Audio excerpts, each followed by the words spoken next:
누구든지 목마르거든 내게로 와서 마시라. 생수의 강이 흘러나오리라. 이는 초막절 축제 절정에 하신 예수님의 말씀입니다. 초막절은 과거 광야의 장막 생활을 기억하며 가을의 열매 추수를 감사하는 절기입니다. 이때 예루살렘은 절기를 지키려는 인파로 가득했습니다. 초막절 7일 동안에는 성전에서 물을 붓는 특별한 의식이 거행되었다고 합니다. 제사장들이 기혼샘에서 길어온 물을 성전 제단에 부었습니다. 이 의식은 계속해서 은혜로운 단비가 내리기를 바라는 기도와 같았습니다. 사람들은 이 광경을 보며 광야에서 반석을 통해 물을 마시게 하셨던 하나님을 기억했을 것입니다. 구약 성경에 기록된 에스겔, 스가랴 선지자가 보았던 환상을 떠올렸을 것입니다. 성전에서 물이 흘러나와 온 땅에 넘치고 그 강물이 이르는 곳마다 생명이 살아나는 환상 말입니다. 누구든지 목마르거든 내게로 와서 마시라. 생수의 강이 흘러나오리라. 예수님은 과연 무슨 말씀을 하신 걸까요? 내가 광야에 있었던 그 반석이며 내가 생수가 흘러나왔던 바로 그 성전이라는 말씀입니다. 하나님만이 주실 수 있는 생명을 자신이 주시겠다는 말씀입니다. 사람들의 반응은 즉각 갈렸습니다. 어떤 사람은 선지자라 하고 어떤 사람은 그리스도라 합니다. 또 어떤 사람은 예수님을 배척했습니다. 그들은 미가 5장 2절을 들어 그리스도가 어찌 갈릴리에서 나오겠느냐 말했습니다. 예수는 베들레헴에서 나오지 않았다는 것입니다. 정말 그렇습니까? 예수님은 호적을 명령한 황제 때문에 베들레헴에서 나시고 그곳 구유 위에 누워졌습니다. 미가 5장 2절 말씀이 성취된 것입니다. 소위 말씀을 맡았다는 자가 성경을 전혀 알지 못합니다. 그들은 말씀을 성취하신 분, 말씀이 육신이 되신 분이 그들 앞에 있다는 사실을 모릅니다.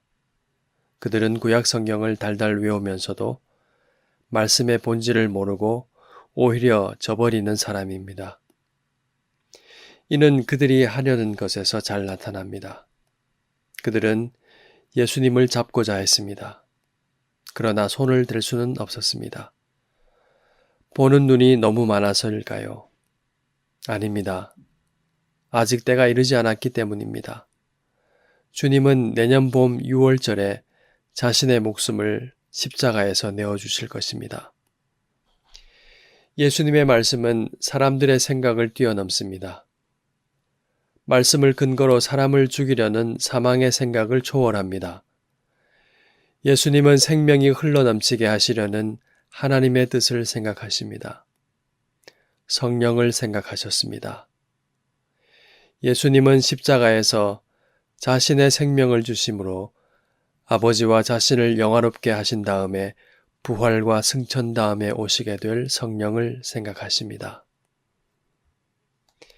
주님은 우리를 위하여 하늘의 영광을 버리고 이 땅에 오셨습니다.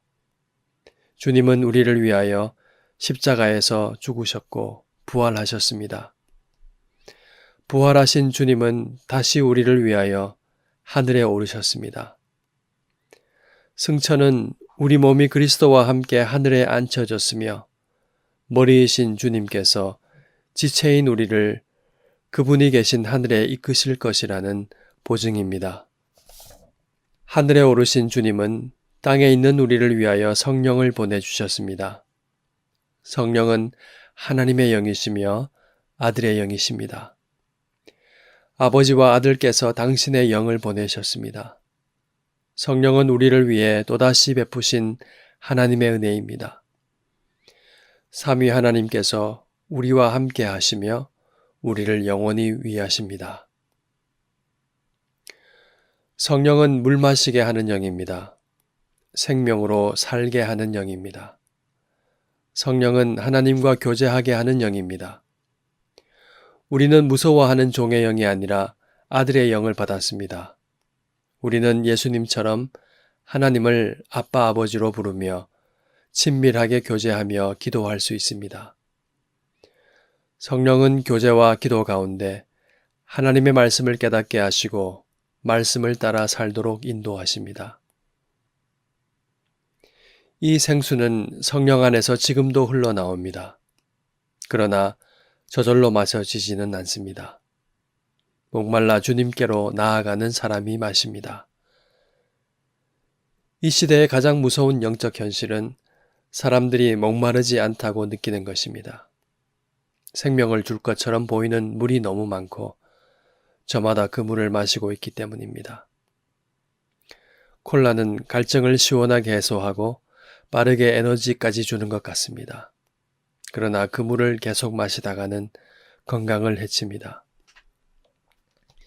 하나님은 우리가 생수를 마시며 건강하게 살기를 바라십니다. 지금도 그 생수는 강물처럼 흘러나옵니다. 온 땅을 적시고도 남을 물, 살아나게 할 강물이 우리를 위하여 흐르고 있습니다. 그러나 아무리 맑고 풍부한 강일지라도 가서 길어 올려 마시지 않으면 소용이 없습니다. 마음의 병마개를 열지 않으면 한 방울의 물도 담을 수 없습니다. 우리는 마음의 마개를 열고 생명수를 길어 올려야 합니다. 이렇게 큰 강물인데도 마시지 않는 사람은 얼마나 가련한가요? 우리는 모두 목마른 사람입니다. 삶이 아름답기를, 의미로 가득하기를, 더 사랑받기를, 더 보람차기를, 더 친밀하기를 바랍니다. 그런데 우리는 그 갈증을 가지고 주님께로 나아가고 있습니까? 그 갈증을 어디서 푸나요? 명절에 백성들이 물을 보며 떠올렸을 광야를 생각해 봅니다. 하나님은 자기 백성을 먹고 마실 음식이 없어서 죽게 만드실 분이 아니십니다. 그분은 전능하십니다. 그들의 고난에는 뜻이 있었습니다. 하지만 그들은 그 뜻을 알기보다 우선 불편한 것을 근거로 하나님을 시험하고 원망했습니다. 애굽에서 먹던 음식이 더 좋았다고 했습니다. 밤새 통곡하면서 애굽으로 돌아가자 했습니다. 소원대로 돌아가면 더 나을까요? 배도 골고 등골도 빠질 겁니다. 그들은 생명의 양식보다 노예의 밥을 더 사랑했습니다. 우리가 무엇을 먹고 마시고 있는지 살펴야 합니다. 광야 같은 세상을 걸어가게 하는 양식은 하나님께서 내리신 양식입니다. 주님은 십자가에서 살이 찢기시고 피를 흘리심으로 참된 양식과 음료를 주셨습니다. 죄로 죽었던 우리가 살아났습니다. 창에 찔려 주님의 배에서 흘러나온 물과 피와 같이 성령 안에서 우리를 살리는 생명수가 강물처럼 흐르고 있습니다. 여러분은 생수의 강에서 생명수를 길어 올려 마십니까? 믿음은 갈증을 안고 어디로 가느냐로 나타납니다. 오늘도 생수의 강이 유유히 흐르고 있습니다. 주님께 나아갑시다. 우리의 심령에 생명수를 가득 채우고 세상에 나눠주는 사람으로 살아갑시다. 성령은 우리를 영원히 위하시며 함께 하시는 하나님의 은혜입니다. 온 세상으로 생수를 마시게 하는 영입니다.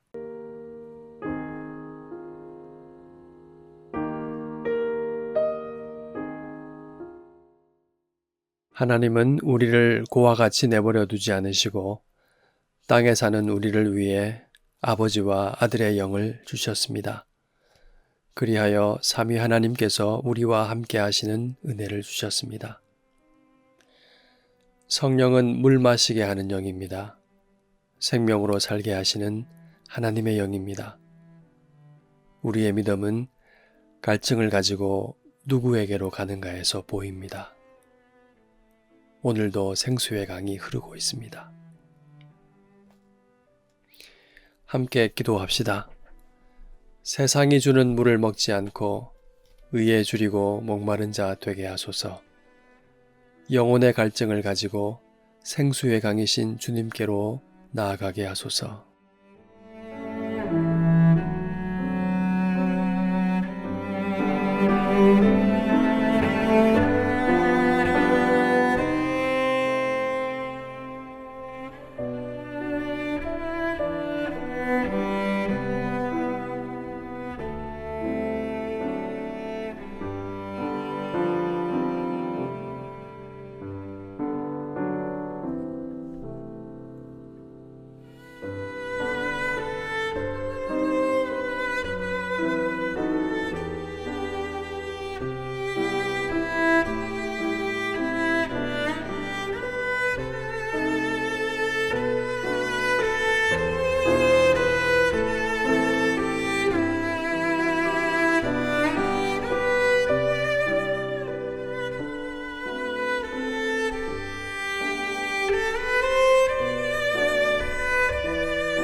한 번 더 기도하겠습니다.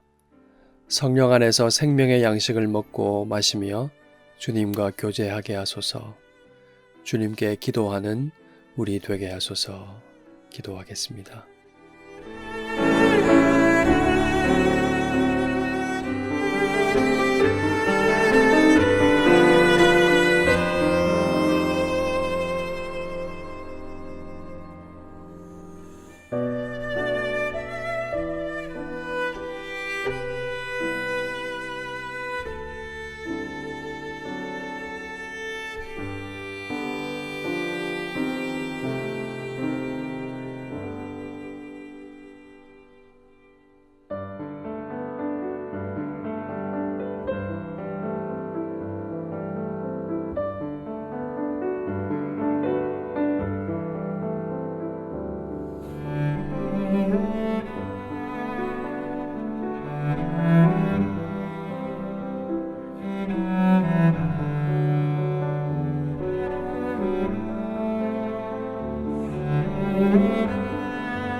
다시 한번 기도합시다. 우리의 심령이 생명수로 채워지게 하시고 기갈한 영혼을 살리는 거룩한 사람으로 살아가게 하소서. 그런 우리 교회가 되도록 함께 기도하겠습니다.